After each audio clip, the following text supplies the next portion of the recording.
Cuando alguien cuenta algo, yo le pongo, ¿y a quién le importa? Sí, claro.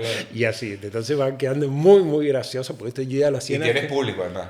Claro. O sea, hay un público, los 3 jueces y el cerdo. Exacto, O sea, claro. los 3 carniceros y el cerdito. Pues. Exactamente, claro, porque yo me meto con todos y todos se meten conmigo. Que a mí me gusta estudiar mucho el humor, la comedia. Vale. Entonces soy muy estudioso de la comedia. Lo hago como amateur, pero estudio mucho. Estudio mucho los shows, estudio mucho qué es lo que pasa antes en la previa, por qué no funciona un show. ¿De qué va, no? Claro, porque lo que te ha pasado a ti... Lo que me pasó a mí, o sea, no entiendo. ¿de qué se trata esto? ¿Es comedia, realmente? Claro. O sea, hay una cabeza de un puerco ahí con 2 cuchillos. No, y porque el matadero en Venezuela es otra cosa. ¿Qué es lo que? ¿Para follar? Claro. No. Se te va a ir para el matadero, te están llevando para otro lado. Claro. Entonces, cuando No te vas a reír mucho ahí. Cuando te invitan a un matadero, tú dices, ¿pero con quién? Claro, exactamente. ¿Por qué? Puede que no te rías tanto. Claro, no, está gracioso. Que en la noche de boda ella le chupe... No lo puedo leer. Y no lo terminaba Claro, de la leer. gente se reía. Claro, se reía claro. y se animaban. Decían, no me hagas caso, pero yo estudio todo, ¿viste? O sea, Claro. yo soy el que pone la música y sé qué música pone. Porque esto, como te digo, o sea, yo del 2019 hago comedia y animaba shows. Hasta que sucedió un evento que nos cambió la vida. La comedia te salvó. Y la comedia me salvó. Desde los 14 años yo animaba fiestas de boda, cumpleaños, todo eso. Yo tenía equipo En de Argentina, sonido. en Argentina. Exacto. Desde los 14 años. Sí. Ahí empecé yo tonteando con unos equipos de música, primero poniendo música a unos jubilados en un centro, sí, para que bailaran, y me encantaban los pasodobles, me encantaba la música antigua. ¿Qué dijiste? Papá, cómprame unos speakers, unas cosas que vamos aquí a poner música. Frank, me los compraba yo. ¿Tú mismo? Yo iba habían las bateas de donde estaban los cassettes, antiguos cassettes de música, de cumbias viejas de Colombia, de Venezuela, de Centroamérica. Y aquí, o sea, en la familia no siempre... ¿De dónde salió ese gusto por la música esta? A mí me encantaba. A mí me encantaba. Y iba a aprender electrónica a un taller. Y el dueño, un señor mayor, se juntaba con otras parejas, otros matrimonios, a bailar, a cenar los sábados a la noche y a bailar en un saloncito que tenían. Entonces dice, ¿te animas a ponernos música para que bailemos? Mientras nosotros estamos en nuestra fiesta, tú nos pones la musiquita. Exacto, y después para bailar. No, claro. Primera vez. Sí, obvio. Sí, se te va a dar la comida. Y encima después juntaron un poco de dinero cada uno. Toma. Y, ay, te imaginas, para mí fue, digo yo, decir, claro, y eras como el nieto de toda esa gente. Exacto. Te trataban con un cariño, un amor. Entonces, claro, ya el próximo sábado igual, ya el otro igual, y ya me compré más equipos, y ya me contrataron para una boda y un cumpleaños y esto, lo otro, y así fue creciendo. Y tenía mi propio equipo de sonido muy grande, pero trabajaba yo solo. Okay. Yo era el animador y yo era el DJ. El DJ. Ah, pasaste hasta la animación. Claro, sí. ¿Y qué pasa? Claro, ¿por qué pasó la animación? Al principio yo era muy temeroso. Tenía mucha timidez de hablar por el micrófono. Entonces yo me escondía atrás de los equipos, decía un aplauso para los novios. ¿Dónde está? Sí, ¿quién habló? Entonces me daba mucha vergüenza. Pasó el tiempo y ya después, bueno, ya tenía un micrófono inalámbrico, hablaba y caminaba por las mesas, hacía todo un show. Y había una particularidad que yo veía que después de comer, la gente mayor, que va a las bodas y todo eso, le empezaba a dar sueño. Claro, 12 de la noche, 1 de la mañana, que ya terminaban de comer y de aquí se levantaban las mesas, porque siempre hay un tiempo de sobremesa, de aquí se levantan las mesas para poder bailar, pasaba mucho tiempo. Y ese tiempo se me dormía la gente. Entonces, o se acababa yendo, o ya estaban en posición o plan stand-by. Y tú decías, aquí hay que levantar la rumba en este momento. No, había que levantarla antes, para que llegara ese momento. momento. Para que ese momento estuviese activo ya. Claro. Como a mí me gustaba todo esto, como te digo, estudiar cómo funciona la emoción, cómo funciona la animación, por qué se motiva a la gente. Entonces, claro, están las hormonas, ¿no? De la felicidad, la oxitocina, la dopamina, endorfina, todo esto. Entonces, digo, ¿cómo se genera eso? Les llenaba de perico la comida. Activa todo lo que daba. Claro, bueno, para hacerlo lo más natural posible, ¿no? Porque por un tema de costos. El asunto es que, claro, yo dije acá hay que empezar a trabajar antes. Entonces, cuando la gente llegaba a la sala, ya estaba todo armado, ya estaba preparado. ¿Qué es lo que había puesto yo? En los centros de mesas había puesto unos anotadores, unos papeles, con unos bolis. Okay. Hoy día lo haría con el WhatsApp, claro. Pero en ese momento no había WhatsApp.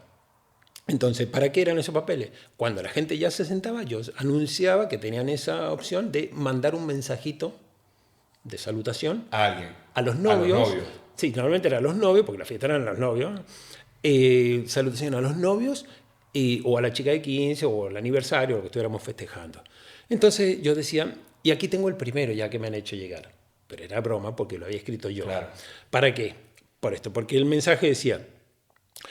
queridos Frank y María que vivan y las flores de amapola, que en la noche de boda ella le chupe... No lo puedo leer. Y no lo terminaba de leer. La gente se reía. Claro, se reía y se animaban, decían, hagamos uno, claro, se me ha ocurrido uno. Claro. Entonces ya de entrada nomás empezaba, viste, ya a mucha risa en las mesas, ¿no? ¿Y todo esto con 14 años? No, ya el negocio había avanzado. Ya el negocio había avanzado. Tendría 17, 18 años, ya, claro, porque yo veía eso y que faltaba eso. Okay. Entonces estaba con todas las ganas de hacer algo, ¿no? Sí. Entonces se me ocurrió esa parte. Entonces, claro, durante toda la noche la gente iba escribiendo cosas, se las daba a los camareros y me las acercaban a la mesa de sonido y ahí yo las leía. O me movía yo con el micro inalámbrico y las leía. Okay. Bien, esa era una parte. Entonces, bueno, los camareros, ¿viste? Ponían ya los platos, el servicio de catering ponía los platos, había el primer plato, segundo plato y plato principal. Entonces, el primer plato, y bueno, había musiquita, tranquila, los dejaba comer. Cuando yo ya veía que la gente estaba terminando el primer plato, yo anunciaba que les iba a regalar a los novios o a los que estuvieran en la fiesta un CD con música grabada. Okay. Entonces, bueno, hacía unas palabras bonitas de que cada vez que escucharan ese disco se iban a acordar de esta fiesta, se iban a acordar de cada uno de los que había ido esa noche. Entonces, y tengo otro disco más y no sé a quién regalárselo, decía yo. Entonces, ¿quién lo quiere? Yo. Todos claro. Se levantaban la mano y querían esto. Bueno, digo, vamos a hacer una cosa. Debajo de los platos, que yo lo había puesto previamente, ya lo tenías preparado. Estaba preparado, hay unos números. Entonces yo, de estos números de talonario, de sorteo común, sí. Que son dos numeritos, y de colores, ¿no? Uno rojo y el otro verde. Entonces, si habían 40 mesas, de 10 personas cada una, eran 400 personas, 200 eran de equipo de color rojo y 200 de color verde. Okay. Entonces les contaba una historia donde decía que yo había viajado, suponte, a África, y en África había una tribu que adoraba a los monos, unos monos. Okay.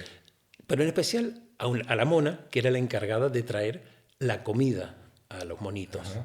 Entonces decían que la comida eran cocos y la cantidad que podía traer eran solo 2, uno en cada mano. Entonces era la mona cocotera. Y en ese tiempo había una canción de fiesta que se llamaba La Mona Cocotera, que decía, baila, que baila con la cocotera. Entonces, o sea, y tú te armaste la historia para poder meter la canción. Exacto. Entonces, claro, yo le hacía poner de pie a todas las personas que previamente les había dicho que se tenían que quitar como una chaqueta invisible. Okay. Se la quitaran, entonces todos lo ponían, hacían la simulación de que se quitaban la chaqueta y se la ponían en la silla. Le decía yo que esa era la timidez, que esa era la vergüenza, que a partir de este momento... Ah, no, pero ya espérate. O sea, nadie tenía vergüenza, no había timidez, así que... Pero les hacías una experiencia, o sea, no era una animación, era una experiencia total. Claro, pero lo que te digo, o sea, yo lo estudiaba, decía yo, ¿qué es lo que tengo que decir para generar cosas en la gente, ¿no? Para generar motivación, para que no tuvieran vergüenza y saliesen a bailar y todo eso. Entonces, claro, ¿qué me pasaba? En algunas fiestas, algunas personas se me quedaban sentadas y no salían a bailar. Okay. Entonces yo decía, pensaba así, previamente decía, el que no baile con todo el grupo, con todo el equipo, le toca bailar solo después. No, o sea, tengo vergüenza, pero bueno, pero prefiero salir con el grupo y no solo. Entonces, bueno, eso lograba que el 100% del equipo saliese a bailar. Chicos, jóvenes, grandes, personas mayores, todo el mundo hombres, disfrutando, claro. Todo el mundo bailando, de una forma o de otra. ¿Y qué pasaba? Yo hacía la primera experiencia, la primera posición, que yo decía que había que pararse con las piernas chuequitas, con el culito para afuera y con las manos así como un monito. Ajá. Entonces, claro, ya daba gracia. Ya daba risa tú. Claro. Entonces, si de alguien se tenían que reír, era de mí. Claro. Nunca tomé a una persona en la fiesta para que nos riéramos de él. Jamás hice eso porque yo lo que quería era seguir teniendo trabajo. Claro. Bien. Y que el 100% de la gente se divirtiera. Esa era la idea. Entonces, bueno, ¿qué pasaba? Cuando levantaban toda la gente ya para hacer el baile, porque yo decía, a los que tienen que convencer de que son los más divertidos, Claro, es no. a la mesa cabecera. Entonces, claro, ¿qué les decía yo? Les sugiero, si quieren bailar y hacer una conga, un trencito que le llamamos en Argentina, e ir a la mesa cabecera, pueden hacerlo. ¿Para qué? Porque eso estaba coordinado con el servicio de catering, que a ellos les facilitaba mucho que yo le quitara a toda la gente de Para la ir a mesa, recoger, recogían los platos vacíos Qué genio. Claro. y ponían el segundo plato. Entonces, cuando la gente terminaba de bailar, terminaba de divertirse, se sentaba, ya tenía el plato y venga, a seguir comiendo. A la gente le encantaba eso. Claro, claro. Le encantaba eso. De hecho, o sea, tenía muchísimo éxito y tenía fiesta. Cada fin de semana tenía fiesta yo. ¿Y qué dije yo? Acá hay que subir los precios. Claro. Oferta-demanda, bueno. Entonces, nada, era el más caro. Era el más caro, pero era una fiesta garantizada. Era una fiesta garantizada que Claro. a mí no me importaba. Y todo eso empezó animando a unos señores. A unos señores que querían bailar. Querían bailar paso doble, exactamente. Sí, bueno, pues una cosa, estamos aquí hablando un montón. Quiero oficialmente darte la bienvenida a esta vaina. Hoy tenemos a Horacio aquí con nosotros, que nos está contando su historia. Es comediante, actualmente se presenta en Barcelona. Y síguenos contando. Ahora vengo con un punto. Me da mucha curiosidad el tema de que tan joven emprendiste pues en el mundo de los eventos, digamos de alguna forma. Pero seguiste, o sea, ese negocio lo seguiste adelante profesionalmente como algo serio en Argentina te dedicabas a eso, 100%. No, yo tenía mi trabajo formal de lunes a viernes o a sábado, porque trabajábamos los sábados, y el sábado a la noche hacía la fiesta yo. Okay. Y eso era un extra que yo tenía. Eso me fue muy bien económicamente, fue una temporada muy, muy buena económicamente, con lo cual hice un buen progreso. Okay. Y bueno, sí, yo hacía la comedia porque realmente amaba eso, o sea, los shows, la animación. A mí me gustaba que la gente se divirtiera, que la pasara bien. Por eso es que yo incorporaba todos estos juegos, todos estos bailes durante la comida, porque a mí me gustaba ver divertirse la gente. O sea, porque perfectamente podría haber hecho por el tema del dinero, hacer la fiesta. Y ya está. Y ya está. Si la gente baila, baila. Si no baila, no es mi problema.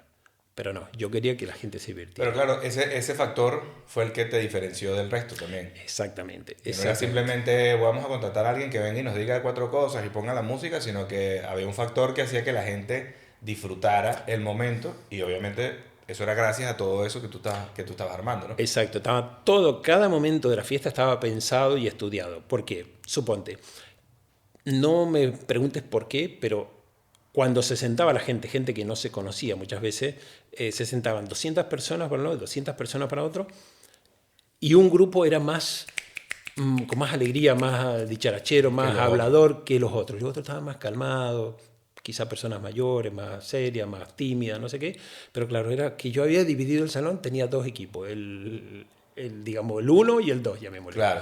Que el 1 no necesitaba nada, necesitaba tener una chispa y explotaban, los otros había que empujarlo un poquito más.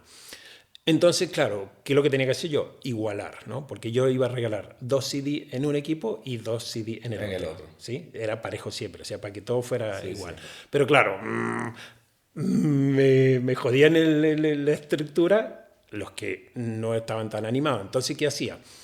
En el primer juego buscaba cualquier cosa diferenciadora que había hecho el equipo más alegre. Por ejemplo, subirse a una silla, una de las personas, levantar la silla o hacer algo diferente que me permitiese descalificar a ese equipo. Okay. Entonces, yo decía que los novios eran era el jurado y que ellos tomaban las decisiones de cuál equipo.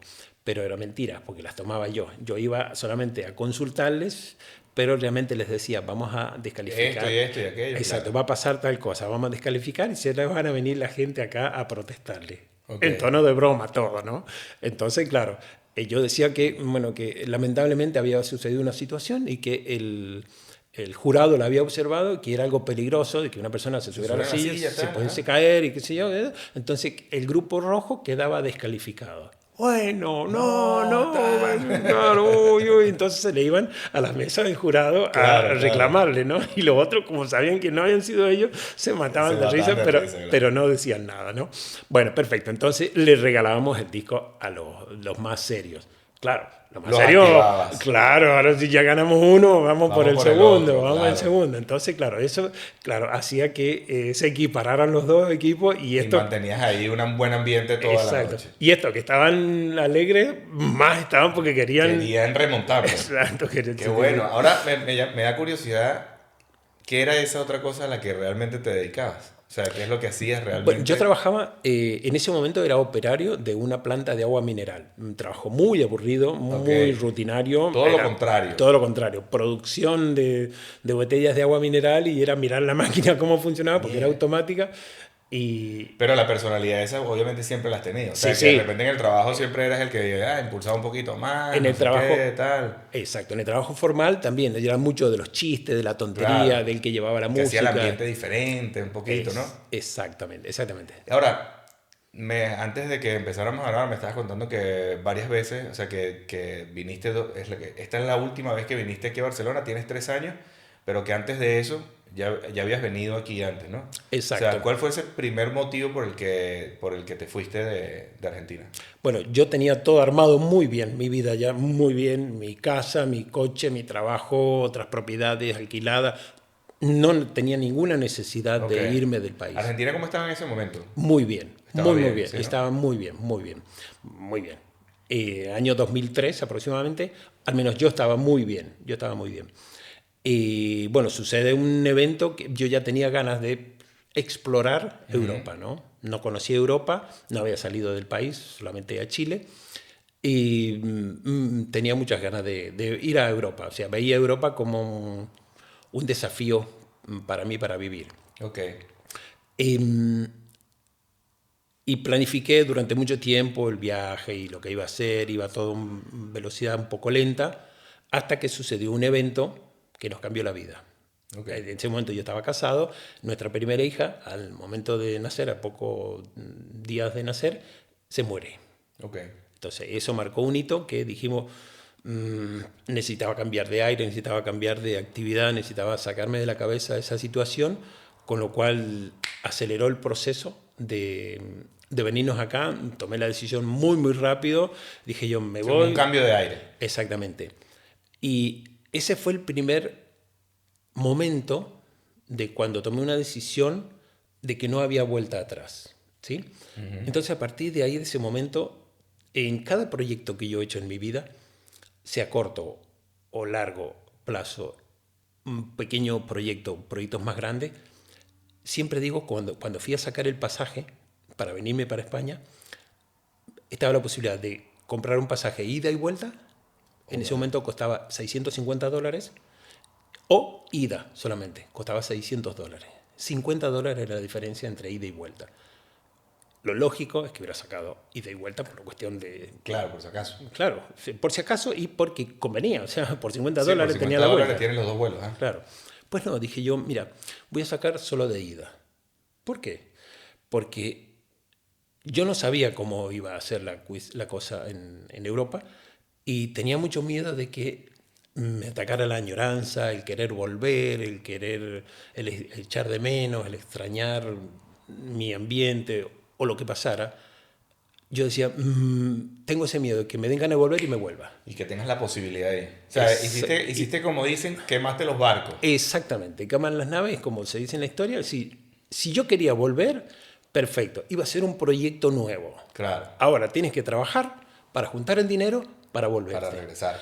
¿Y eso qué implicaba? Que yo empezaba a trabajar, empezaba a vivir, a conectar con gente, a desarrollar un poco, y eso ya empezó a calmar mis ganas de volver. Claro. Que de hecho pasó, ¿no? O sea, la típica, ¿no? Que te vas de tu país, echas de menos, extrañas, viene la añoranza, la nostalgia, vienen eventos que no estás participando, eventos familiares. ¿Y tú crees que por lo menos ese evento, el que tuviste con tu hija, cambió algo tu personalidad? O sea, esa personalidad de humor cuando decidiste irte y llegaste aquí a España, ¿dónde llegaste? A Barcelona A directamente. Barcelona, a Y Barcelona. cuando llegaste a Barcelona en ese primer momento, esa chispa de ánimo, ¿crees que te ayudó? ¿Estaba todavía ahí? ¿Te costó volverla a encontrar? ¿Cómo fue ese... Con respecto a eso, ¿cómo fue tu llegada, pues?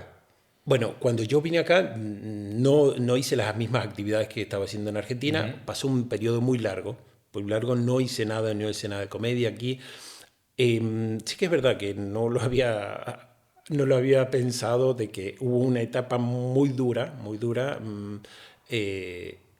de vida, de donde no había mucha alegría. Realmente, esa es la verdad, no había mucha alegría por lo que había sucedido con mi hija, y segundo, porque estaba en un ambiente nuevo, desconocido para mí, en lo cual yo quería ir con precaución, ¿no? Quería hacer las cosas bien, quería hacer las cosas serias, ¿no? Entonces eso me llevó a que me alejé un poquito de la comedia. ¿Sí? E incluso llevaba muy poco tiempo de casado, y eso también influyó. También influyó, ¿sí? La vida, bueno, no quiero hacer spoiler a los que están por casarse, pero no es igual. No es lo mismo la vida de casado que de soltero. Y nada, bueno, la verdad es que no hacía comedia, no había ánimo. Sí que por ahí en círculos más pequeños sí lo hacía, pero no para eventos, No, nada para nada de eso. No. Pasaron varios años. Bueno, la vida aquí en Europa fue agradable, fue bien, las cosas fueron bien, pero en un momento mi ex esposa, ahora separados, ahora divorciados, se quiso volver a Argentina. Entonces nos volvimos porque, bueno, yo pretendía conservar la familia antes que el proyecto de Europa. Y llegados a Argentina, un tiempo después, bueno, acabamos divorciándonos, separándonos, y viste, de la misma manera que los servicios de emergencia de una ambulancia, así, van y ponen el desfibrilador y resucitan a una persona. Bueno, divorcio hizo lo mismo conmigo. ¿Sí? Me resucitó nuevamente y volví a la comedia. Imagínate. Exactamente. Y tomaste otra vez la decisión de volver de nuevo a Barcelona. Pasó un tiempo. Estando en Argentina, en una etapa depresiva, bastante dura para mí, de soledad, de desánimo. Sí, de reestructura total. Ese punto en el que no tienes ni idea de para dónde tienes que arrancar y estás ahí buscando una salida o un motivo, ¿no? Mira, a tal punto de que yo quería terminar con todo, ¿eh? O sea, ese era... Dicho en pocas palabras, no me interesaba seguir porque no había ninguna motivación que tuviese. Hasta que veo una publicidad en las redes que enseñaban a hacer comedia, enseñaban a hacer stand-up, enseñaban a escribir chistes. ¿Cómo? O sea, no veía, no entraba en mi cabeza que alguien te enseñara a hacer chistes. Digo, claro, ¿quién se dedica? Exactamente, tal cual, Frank. Entonces, bueno, me apunto y digo, bueno, a ver, al menos hacer algo. Época de pandemia encima. Ajá. Empezamos el curso y claro, ya me empezó a gustar, Frank, porque era ver la vida con humor. Empezar a descubrir todo el humor que hay en la vida. Exactamente, era exactamente lo mismo que estabas viviendo, pero visto de una manera diferente. Exacto, era ponerte unas gafas que veías diferente la vida. En la misma vida, las mismas cosas, las mismas situaciones, rutinas, problemas, conflictos, lo que sea, pero desde el punto de vista del humor. Entonces ¿La comedia te salvó? La comedia me salvó. Eso me emociona, pero sí, es así, Frank, es así. De hecho, es el día de hoy que yo lo continúo agradeciendo a la comedia y agradeciéndole a mi mentor, a mi coach, al que me enseñó comedia, que es Dani Pérez, de Argentina. Dani Pérez para mí es una persona maravillosa y él me enseñó a hacer los chistes, él apostó por mí, él me apoyó en los momentos duros, ¿no? Claro, porque despertó como esa chispa que tú la tenías, pues, adentro de ti. Tú tenías esa chispa y lo que hizo fue, hey, la volvió a encender, vamos a darle, porque exactamente, tal cual. Me motivó, me coachó, me dijo, esta es tu persona escénica, me enseñó a hacer chistes, me dio espacio para actuar, y eso explotó en mí una beta brutal que amo, que vivo hoy en día escribiendo chistes. Qué bonito. Y ahí, o sea, y eventualmente, pues, cuando te vuelves a venir para acá, para Barcelona, ya vienes activo con el tema de la comedia. Exacto. Yo en 2019 empiezo a hacer comedia y me vengo a España en 2023, lo cual pasaron 4 años. Sí. En esos 4 años yo actué muchísimo en Argentina. Actuaba, me subía a los escenarios la posibilidad que me daba Dani Pérez de subirme 6 veces en la semana. O sea, 6 shows. 6 veces en la semana. 6 shows que eran brutales, en los cuales uno de ellos lo conducía yo. Okay. Era el conductor de un show, que teníamos un show de humor negro, que en principio debía durar 1 hora y media, pero siempre se extendía a 2 horas y media, casi 3 horas, porque era mucha participación con el público y había mucha interacción, y eso a la gente le gustaba mucho. Me vengo a Barcelona en 2023, contacto con los referentes de la comedia aquí para poder subirme a actuar. Me dan espacio inmediatamente, y eso hay que decirlo, acá el nivel de los espacios de apoyo de comedia, brutal, me encantó.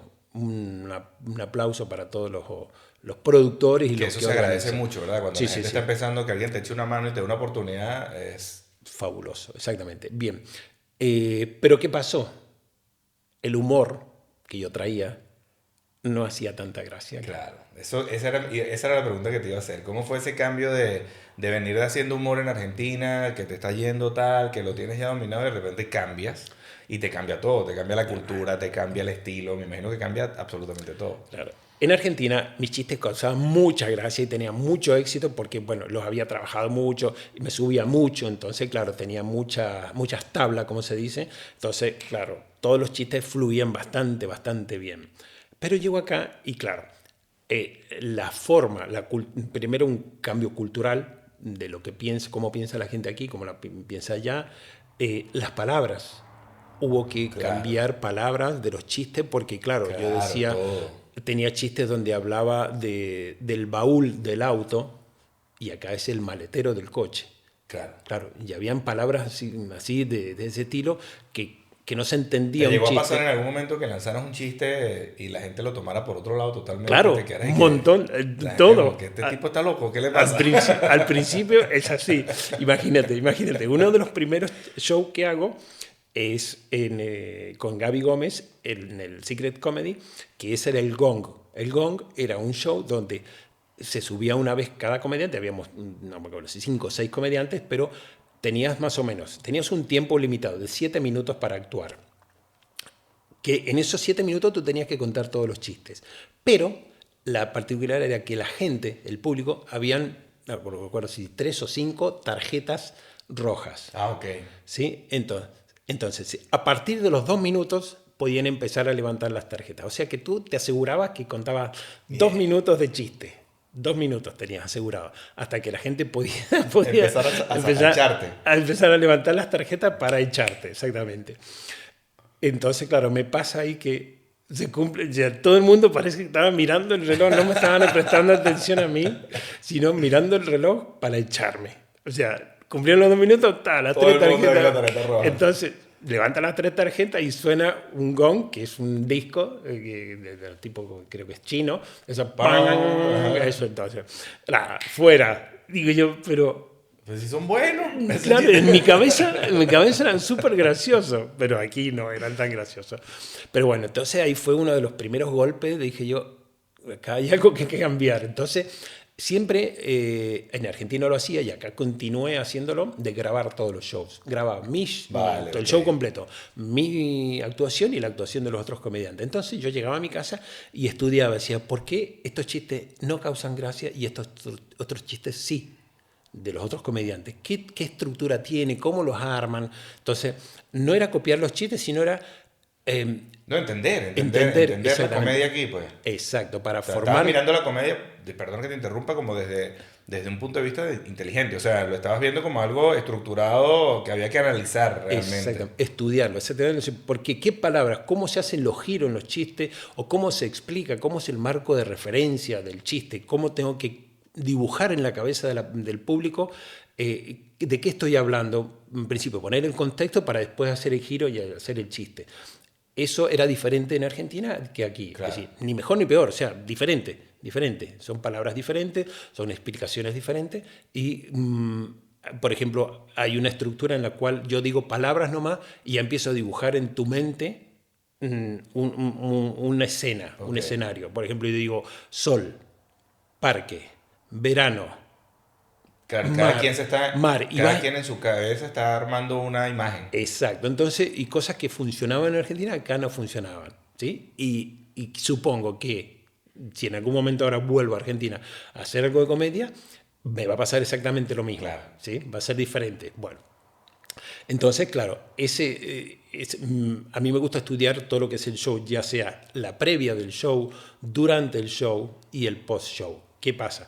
Hay muchos factores que intervienen en el show, que es primero la música, ambiente que hay antes que comience el show, el ritmo de esa música, el Claro, volumen. ¿cómo preparas a la gente que está llegando? Exactamente, exactamente. ¿Dónde se ubica en las sillas? ¿Quiénes se ubican adelante? ¿Quiénes se ubican atrás?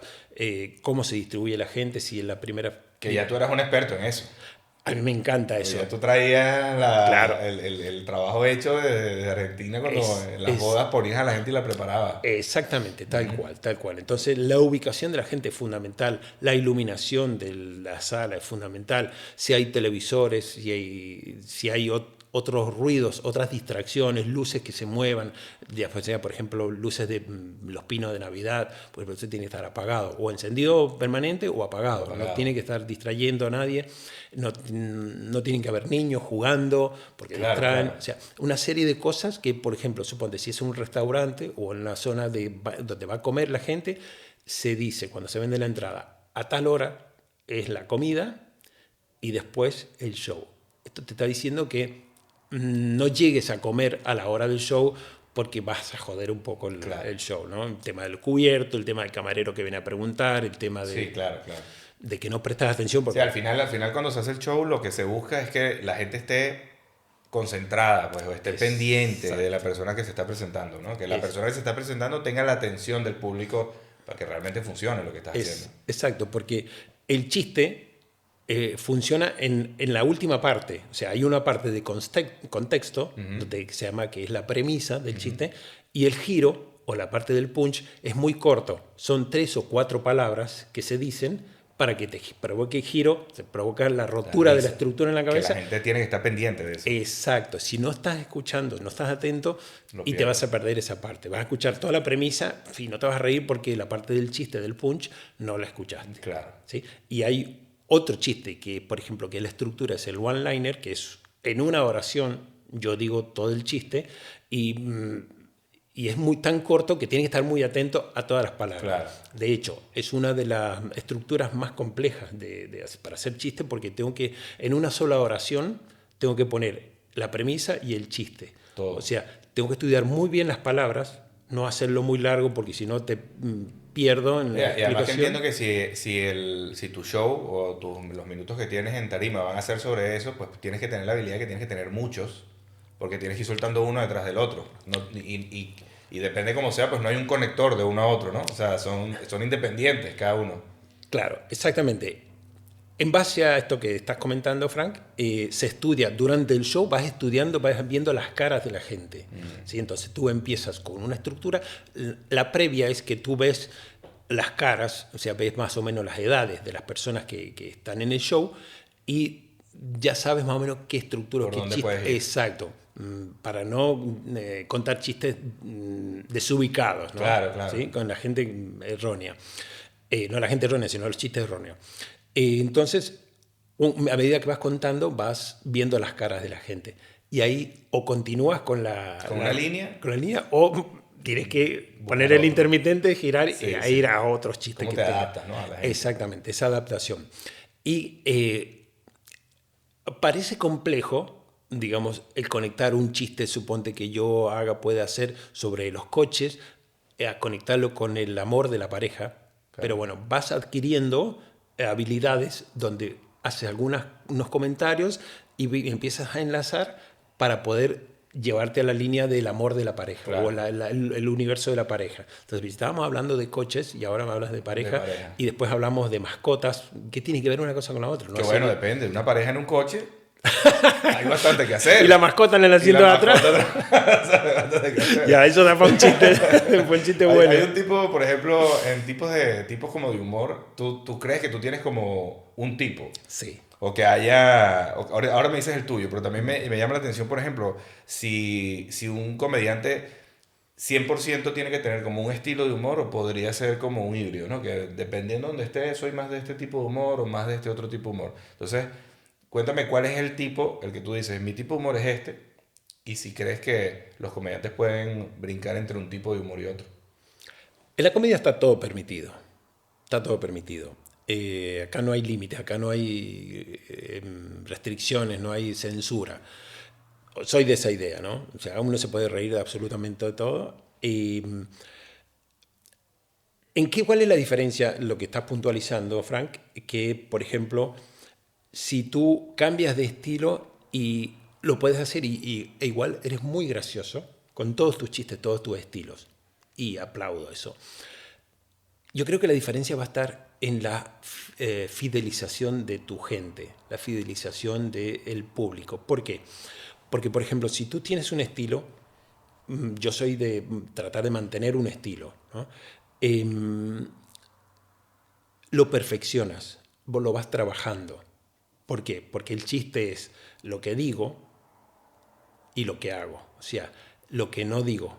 ¿Por qué? Porque es las expresiones, todo lo que es el lenguaje no verbal, eso influye muchísimo. Digamos, ya se sabe que la comunicación es 7% verbal y el resto, 93%, no verbal, ¿no? Entonces, la presencia escénica, los gestos con las caras, las pausas, todo lo que sea no palabra, es un gran chiste también.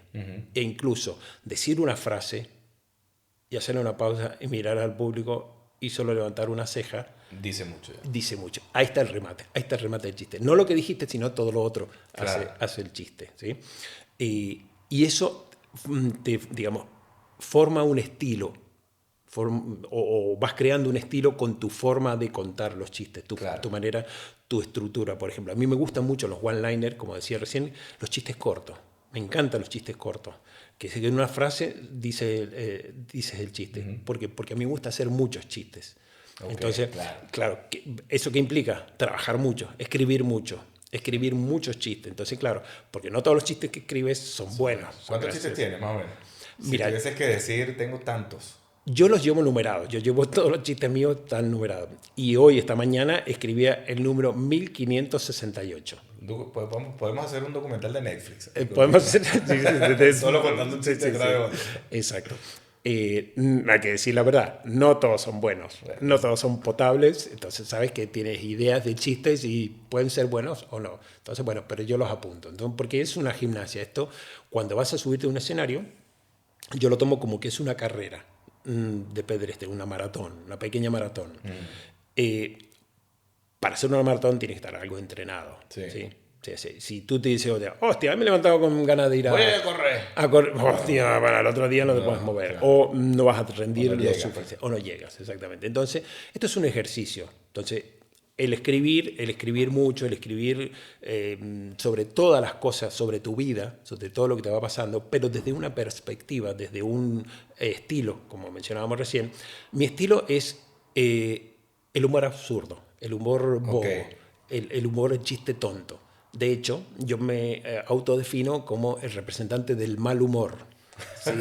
En los dos sentidos, porque hago mucha broma con el mal humor de la gente, con los enojos. Sí. Hay una rutina que hacemos sobre el enojo de la gente, qué es lo que te hace enojar, cómo te recuperas, cuánto te dura el enojo, bueno, todo lo que respecta al mal humor.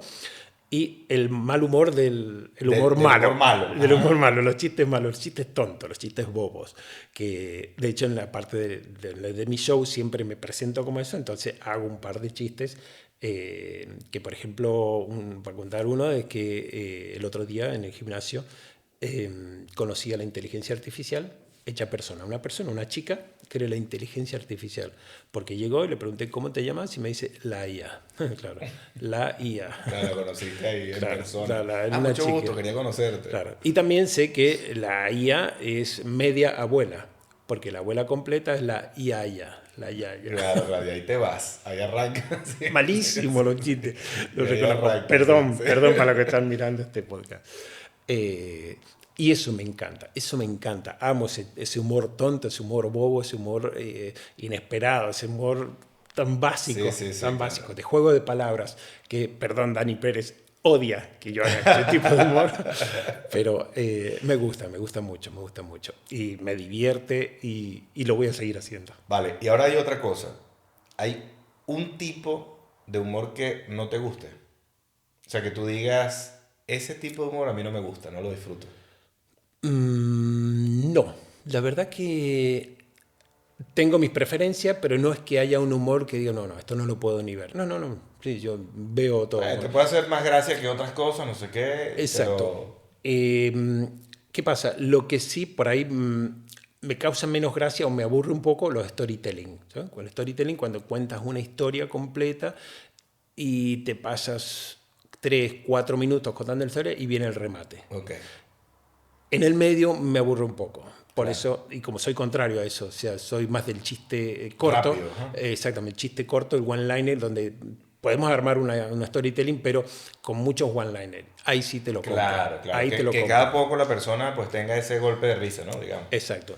Como hablábamos al principio, a mí me gusta estudiar mucho los chistes y entonces hay una teoría que habla de que los chistes, las risas, entre risas, el tiempo entre risas no debe ser mayor a 15, 20 minutos, 30 minutos como mucho. No, mucho tiempo, ¿no? Entre risa y risa, 15, 20 minutos, ¿no? No, perdón, segundos, Claro. perdón, disculpe. Claro. La unidades. Un error de unidades, perdón. Y eso está tomando agua. Y es esa, pues, entonces tiene que haber entre 15 segundos entre risas. Ok. Eso es lo óptimo. ¿Sí? Si es menos, mejor aún, porque la gente no deja de reír. Y vas tirando, Claro. 3 palabras y la gente se ríe, 3 palabras más y la gente se ríe, y eso motiva, ¿no? Eso va increyendo y eso, la teoría funciona así, y de hecho el cerebro funciona así. Sí. Entonces tú ves las caras cuando hay una historia que es muy larga y no hay remates, no hay chiste en el Se medio. va borrando la sonrisa. Exactamente, se va dispersando. Entonces, eso es lo que yo evito hacerlo. Hay gente que lo hace y me encanta. Perfecto, lo aplaudo muy bien. Pero es Yo- lo que a ti no te llama tanto la Exacto, atención. no me llama tanto la Ahora, atención. Horacio, ¿tú actualmente te dedicas 100% a la comedia? No, yo trabajo en una empresa como project manager, una parte seria, una parte de mucha responsabilidad, mucha seriedad, donde no hay espacio ni De lugar reír. para chistes. Sí, no. De hecho, todo lo contrario, es mucho estrés, muchas reuniones en inglés, con gente de afuera, con números muy grandes de muchos Sí. ceros, y claro, ahí no hay lugar No hay lugar para la comedia. para la comedia ni para O sea, bromas. pero estás dedicado una gran parte de tu vida, digamos, a presentarte, a Correcto. shows, ¿no? Exacto. Tienes unos por ahí, unos cuantos. Sí, yo trabajo de lunes a viernes, de 8 de la mañana en realidad, hasta 5 de la tarde. Ok. Sí, ese es mi horario de seriedad. Ok. Yo salgo de ahí y siempre me voy a algún show, o ya sea a actuar O a ver. o a ver. Yo siempre comparto, si no actúo, voy a ver, a acompañar, a estar con los comediantes, a reírme, a ayudar en lo que fuese. Me gusta mucho la técnica de los shows, entonces siempre estoy ayudando con el tema de los volúmenes, de sonido, Ok. con las luces, con todo. Y si no, acomodando gente, cuando llegan, dar la bienvenida, acomodarlos en la mejor forma. Qué bien. Eso ayudo siempre en los shows. Y si no, estoy escribiendo chistes. Si no, me voy a mi ordenador. Yo todos los días, como rutina, yo todos los días escribo, todos los días. De lunes a lunes yo escribo todos los días. Ok. Entonces, ya sea que... Tienes ese hábito. Sí, ya sea que durante el día ha venido a mi cabeza una premisa de un chiste o algo que puede ser gracioso, me lo escribo en el móvil y después llego a mi casa y desarrollo el chiste, ¿sí? Tipo 8 o 9 de la noche yo me pongo con mi ordenador y voy trabajando los chistes. Voy de las premisas que surgieron, voy escribiendo todo el chiste. Todos mis chistes están escritos, todo. El 100% de mis chistes están escritos y los digo tal cual los escribo. O sea que los escribo tal cual los voy a decir. Ok, claro. ¿Sí? Entonces, con mi lenguaje yo los pongo tal como lo voy a decir. ¿Por qué? Porque, como dijimos recién, hay una teoría también que es la economía de las palabras. Y esto va asociado al tiempo entre risas. Claro. Entonces, mientras menos palabras yo pueda decir, mejor. Más concreto, yo dibujé en tu cabeza un escenario y después te voy a decir el chiste o el remate. Claro, por eso es importante que escribas cómo lo dirías, porque así realmente ya estás entrenado a decir exactamente lo que tienes que decir y evitas como un poco improvisar, ¿no? En el momento que lo estás contando frente al público. Exacto. Amo improvisar, pero es otro mundo. Es otra cosa. Es otra cosa totalmente claro. diferente. Si yo voy a contar un chiste, tiene que estar bien estructurado, donde tengo que borrar, sacar las palabras que no aportan nada. Que un comentario extra que se me ocurrió hacerlo, o cuando hablo normalmente lo digo, pero ahí en chiste no aporta nada. Claro. No suma a la estructura del chiste, o sea, a la premisa o al remate. Pues lo quito. Hay que quitar eso. Entonces, tiempo de risas que estás, digamos, aumentando las risas y quitando tiempo de seriedad de gente que está escuchándote sin ninguna emoción. Ya, claro, Sí, claro. entonces, esa es otra parte de la teoría de los chistes, que es la economía de las palabras. Mientras menos cosas, si no aporta, se quita. Lo quitas directamente. Ahora, una cosa, ¿tú consideras que, o sea, tu plan a futuro, digamos de alguna forma, la comedia la ves como una profesión en la que te quieras dedicar 100% a ella, o tú lo ves en un punto en el que quiero que siempre esté ahí, pero yo estoy bien dedicándome a otra cosa y que llevar las dos en paralelo, digamos de alguna forma? ¿Qué perspectiva tienes así tú con respecto a ese tema? Mira, cuando empecé con la comedia, a hacer chistes, y en el grupo de comediantes posiblemente haya habido alguna diferencia, lo que sea, entre otros comediantes, yo nunca tuve problema con ninguno. Dije yo, cuando la comedia, deje de causarme gracia o deje de divertirme, yo lo dejo. En su momento. El tiempo pasó, las cosas han ido bien, ha ido progresando, ha ido cada vez más show, me he ido haciendo un poquitín más conocido, pero nada. Y se me han ido abriendo puertas y la cosa ha mejorado mucho. Sí que me he pensado, digo yo, ¿y si me dedicara a la comedia? ¿Qué pasa? Yo creo que me iría bien porque el estudio mucho. O sea, me preparo mucho, soy muy teórico, entonces trataría de no dejar cabos sueltos. Entonces, creo que lo podría hacer bien. Pero hay mucho miedo. Claro, ¿no? Entonces, mi trabajo formal siempre me ha acompañado y siempre está ahí y es seguro y además lo amo. Es un trabajo eso es importantísimo al final. súper estresante. Yo sé que cada día de trabajo me resta 2 días de vida. Si yo me tenía que morir el 4 de enero del 2050, bueno, me voy a morir Bueno, depende, porque a lo mejor esos días de trabajo te van restando, pero luego los días que haces comedia te van sumando. Muy bien, Frank, ¿no? Muchas gracias. Claro que sí, ahí bien, punto para ti. Claro, cuando vienes a ver, pues estás ahí equilibrado. Exacto, sumo. Claro, sí, subiendo. porque siempre le digo también a la gente que reírse te da vida, te cambia, te genera cosas en el cuerpo. De hecho, lo uso mucho como terapia y justamente me pasó en esta semana de un día bastante ajetreado, de muchísimas reuniones, muchísimo estrés, muchas cosas por hacer. Acabé con el cortisol por las nubes y ya corporalmente no me sentía bien, me sentía incómodo. Digo, por Dios, tengo que ir a ver un poco de comedia. Tengo que ir a soltar unos chistes. No, a ver, mira, a ver, ya si lo sueltas ya es lo máximo, nivel, exactamente, claro. otro nivel. De Otro hecho, nivel de autocontrol. vos sabés que me has hecho acordar que, digo yo, ¿cuándo? ¿En qué condiciones se da? Porque volvemos a lo mismo, que vivo estudiando, ¿qué condiciones se dan o qué pasó antes de cuando a un show me fue espectacular, donde conté los chistes, los mismos chistes, qué buena, pero qué que buena la gente sí. se moría de risa? ¿Qué condiciones? ¿Qué ha pasado para que eso sucediera? Pues digo yo, si cuento los mismos chistes en un show que en otro, y en uno genera más risa, hay que estudiarlo eso. ¿Por qué? ¿Qué pasó? Claro. O sea, nunca podemos echar la culpa a la gente, porque la gente es gente. La o sea, gente está ahí, pues.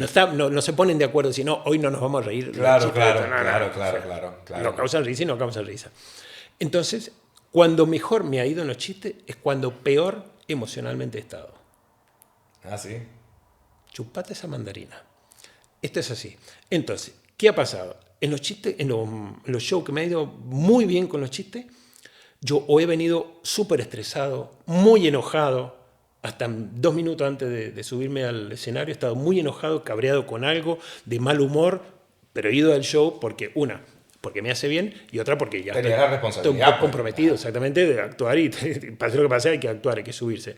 O que he estado muy triste, y sin vergüenza digo que haber estado llorando 2 minutos antes de subirme por un problema, lo que sea, y explotar el show, o sea, tener un show de la concha de su madre. O sea, que de repente lo que hace eso es que además del chiste y de tu energía en el momento, es que conectas emocionalmente duro con la gente. O sea, que la gente lo nota. Exacto. ¿No? ¿Por qué?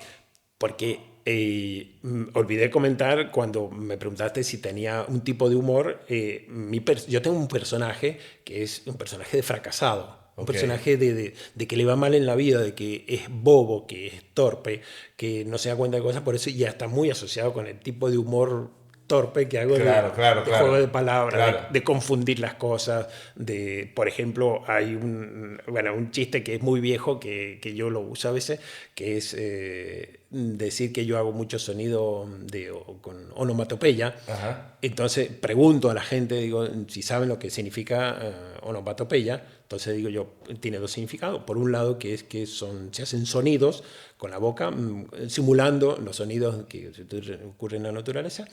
Y la otra significado de onomatopeya es cuando una persona oriental va a cruzar una calle y viene en coche y dice, oh no, onomatopeya. Un chiste muy bobo, súper viejo. Bueno, ese personaje yo hago de que me ha ido, hablo mal de mi matrimonio, o sea, de que me fue mal en el matrimonio, de que fui un fracasado, siempre, digamos, enaltezco a mi ex esposa y me bajo yo. Claro. Claro, porque el humor es auto-humillarse, no humillar a otra persona. Entonces, de que cometo errores en mi vida, de que tengo enfermedades y entonces me río de las enfermedades que tengo y un mal día, una emoción negativa que ya venga por naturaleza, ayuda mucho a ese personaje. Pone a ese personaje en la realidad absoluta. Exactamente, y claro, y además tú estás haciendo ese tipo de chistes, estás con ese tipo de humor.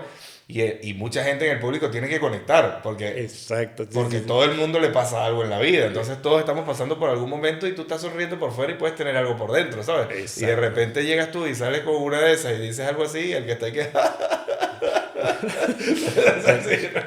que son siempre, o sea, y perdón que repita que la parte de teoría de los chistes, es importantísimo, yo creo. Una de las teorías es que la premisa, lo que es el marco referencial, el contexto que te voy a explicar del chiste, tiene que ser algo conocido por todos, ¿no? Algo universal, claro. La universalidad de la premisa. Entonces, por ejemplo, si yo digo, voy a hacer un chiste sobre que me torcí un tobillo, pues, ¿quién no se ha torcido un tobillo en el mundo? Claro. ¿No?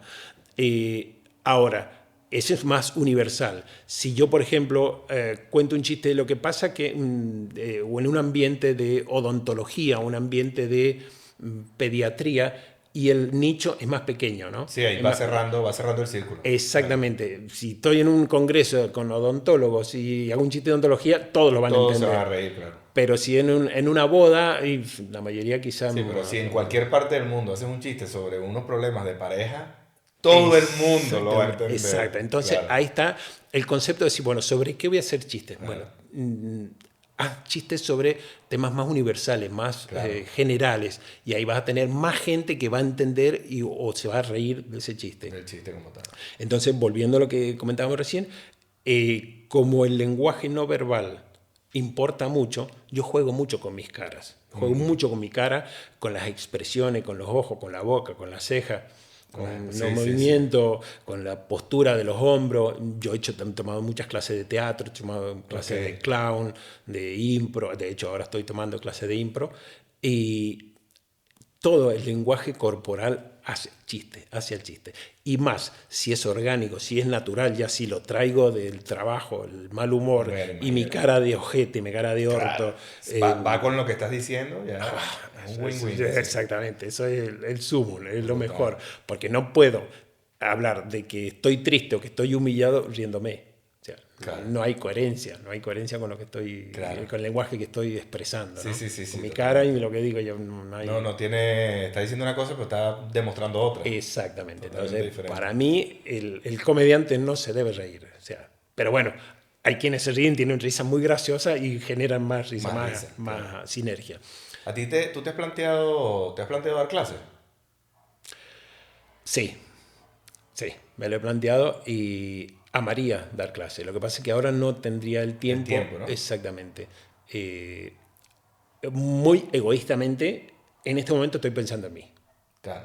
Estoy haciendo las cosas que me gustan, las cosas que me hacen bien y continúo estudiando y escribiendo las cosas que yo observo. Yo tengo, como decíamos recién, analizo el show y tengo plantillas en las cuales voy valorando, con una valoración de un número del 1 al 10, cómo ha estado el show, la previa del show, durante el show y el final del show. Todo lo que sean, digamos, externo a los chistes. Todo lo que es, por ejemplo, si un compañero comediante me dice, necesito que me ayudes a evaluar mi show, lo hacemos. Entonces, ¿qué estudiamos? ¿Dónde se para la persona? Por ejemplo, decir, bueno, si está todo oscuro y está iluminado el escenario, la persona tiene que estar permanentemente iluminado las luces, Sí, ¿no? O que sea, no no puede se tiene entrar que la luz. posicionar en las partes oscuras del escenario, que no se ve. No, no, no. La persona, entonces, ¿cómo sabe que está frente a la luz? Cuando te encandila, cuando encandila el foco, Ahí es donde tienes que que te estar. deslumbra, ahí esa es la posición. Si no ves a la gente, esa es tu posición. Ahí, iluminado, porque la gente te tiene que ver. Yo juego mucho con mis caras. Claro, Entonces la gente me es tiene que ver. indispensable que te vean. Importantísimo que me vean las caras. Bien. La cara, no las caras. Sí, O sí. las caras que pongo. Sí, las caras que pongo. El movimiento en el escenario, si está todo iluminado y es un escenario ancho donde hay gente en la izquierda y en la derecha, no solamente te puedes quedar parado mirando los del frente, tenés que ir a los de la izquierda, los de la derecha, bueno, Claro, ¿no? claro. La dislexia. Entonces, bueno, esos movimientos son importantes, ¿sí? El hecho de no ser monotemático, de no hablo de las meadas de mi perro, Y te ¿sí? quedas ahí. Y si Claro. tengo 7 minutos hablando, ya Claro, aburriste, claro. ya, o sea, Claro, por claro. más que sean súper graciosos, aburriste, Claro. ya, no, no. Entonces, bueno, que sean multitemas, que haya interacción con el público en el caso que alguien hace un comentario. Esto te lo da la impro también, que alguien hace un comentario. ¿Cómo seguirle? Eso está bastante de moda ahora, ¿no? Exacto. Entonces, si tienes herramientas para, digamos, como es en la impro, aceptar y proponer, ¿sí? Entonces, aceptar el comentario y hacerlo más gracioso. subirlo, o sea, claro. Subirlo, exactamente. Aprovechar, subirte a ese comentario y, venga, hacer A otra ver qué se broma le más. saca ahora de aquí, Exactamente.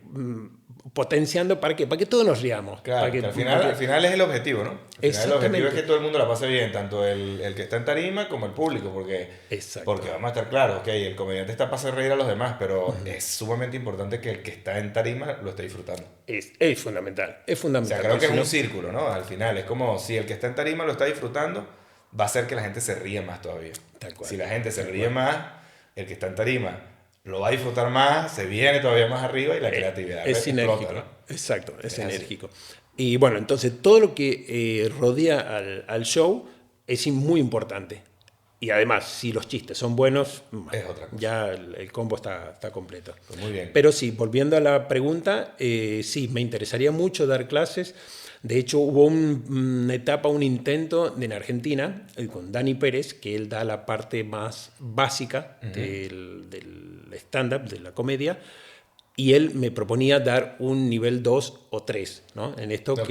que todo este análisis, toda esta estructura, toda esta observación, esta teoría, digamos, que, ojo, no es toda mía. No es toda mía, hay que decirlo, Bueno, no pero es invento mío, está bien, sino pero- que esto se lee de muchos libros, hay muchos libros de comedia, yo me los como todos estos libros, los compro, los busco, y voy armando en mi cabeza también, o sea, toda esta adaptación, que son normalmente libros escritos en Estados Unidos, o en Argentina también, o acá también, si hay muchos comediantes que han escrito libros aquí, yo los leo y ayudo, entonces voy armando en mi cabeza también análisis de cómo No, y también hacerlo. tú tienes tu estructura, o sea, por mucho que aprendiste sobre eso, tienes la habilidad de verlo, te gusta hacerlo, eso tiene un valor añadido. Exacto, También exactamente. a Pero si todo. no lo descarto, ahora sí, no podría ahora ofrecer un curso que de 3 meses porque, como digo, las actividades actualmente me dejan muy poco tiempo libre y lo necesito. Bueno, Así vamos a que, tener que llamar entonces más bien que la gente,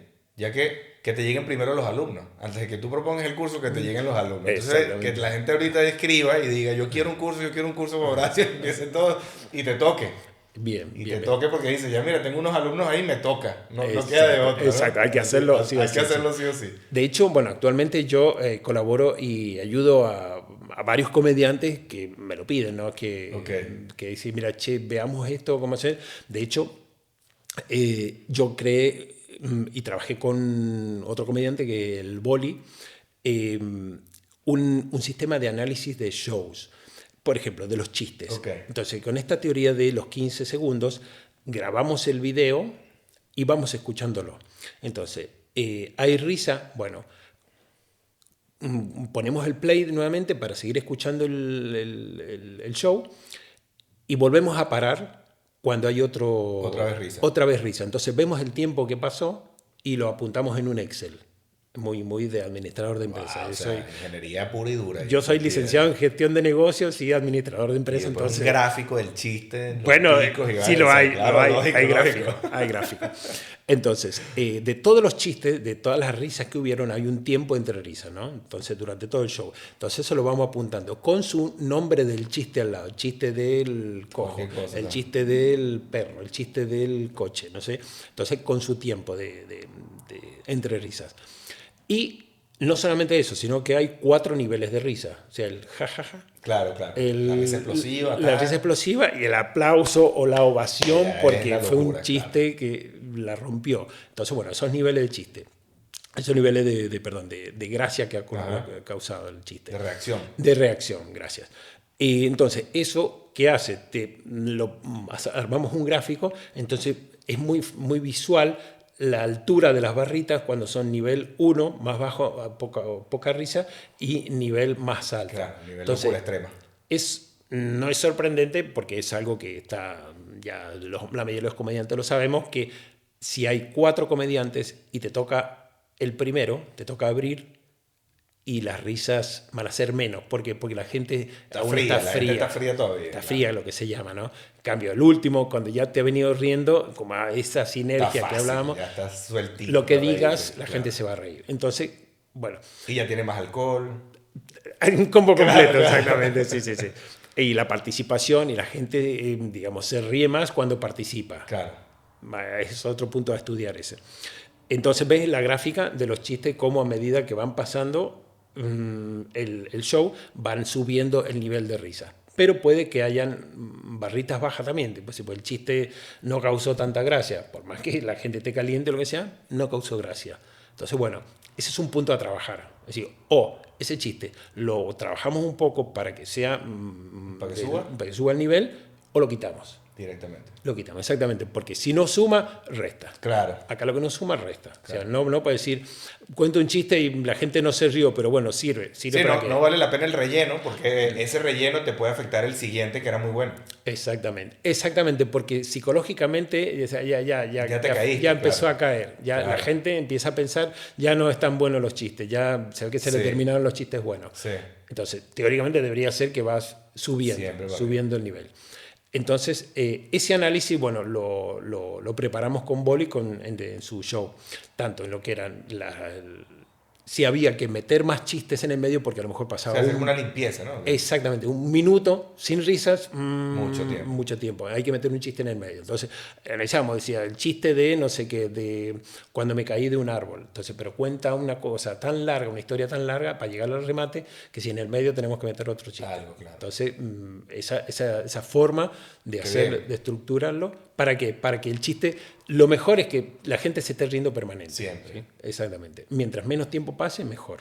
Entonces, eso es un estudio que te decía de que una parte estudiamos el show sin los chistes, pero el otro lado, la parte propiamente de los chistes. De los chistes como tal. Exacto. Muy bien. Horacio, ¿qué le puedes decir a las personas que se están tentados por la comedia, que están ahí en ese punto, que les gusta, que no saben? Yo puedo decir que, no me recuerdo si lo hablamos fuera de aire, que la comedia a mí me cambió la vida, me salvó, y no pienso, o sea, no quiero decir que solamente la gente que está mal haga comedia, sino que ver la vida con humor es maravilloso. Es maravilloso, es la diferencia entre unas gafas oscuras a unas gafas transparentes o sin gafas, donde ves más color, más alegría, donde los momentos trágicos, los momentos difíciles, los momentos duros, los puedes transformar básicamente en comedia, en humor, y reírte de lo que sea, enfermedades, la muerte, momentos duros, momentos difíciles, te puedes reír. Hay la teoría que es tragedia más tiempo, comedia, ¿sí? Tiene que pasar un tiempo para que te puedas reír de una tragedia, ¿no? Porque si es propia, te puedes reír mañana. Sí. Pero si es que afecta a otro, claro, y no es el momento de decir chistes ahora, ¿no? Entonces, bueno, eso en la historia es así, ha sido la historia así. Y que sí que está en la habilidad de la persona que hace comedia en poder sacar ese jugo de comedia, ese humor del día a día, de la vida, de cualquier momento, de reuniones, de lo que sea, puede sacar humor. Y que se animen a hacer comedia, que no es difícil para nada, se aprende. Y el único impedimento de esto es la vergüenza o los miedos. Hay que quitarse la chaqueta de la vergüenza. Quitarse la chaqueta de la vergüenza, del miedo y darle para adelante porque todo se arma, como dice una amiga mía, que el mundo conspira para que tus objetivos se logren. Qué bueno. Entonces, claro, la idea es esa, que uno empieza y ya en la comunidad de comediantes tenés mucha ayuda, mucha colaboración, mucha amistad, soporte, que te ayuda en los momentos de que te bloqueas, por ejemplo, y te van a ayudar a salir. Pues, a seguir. Exactamente, a seguir. Y a medida que vas soltándote, que vas subiéndote, vas adquiriendo herramientas, claro, de nunca quedarte sin... Una evolución, vas evolucionando. Pues, exacto. Nunca te quedas sin palabras, nunca te quedas sin chiste, nunca te quedas sin comentarios graciosos. Y es maravilloso, para mí es maravilloso. Bien. Muchísimas gracias, Horacio, por haber aceptado la invitación, por estar aquí, por habernos contado tu historia. Un placer, Frank, de haberme invitado y, bueno, participar de este proyecto tan bonito y tan útil para todos. Muchísimas gracias. Y a todos los que están ahí, como siempre se los digo, suscríbanse, denle like, compártanlo y los quiero muchísimo y nos vemos en el siguiente capítulo. Vámonos. Venga, muchas gracias. Adiós.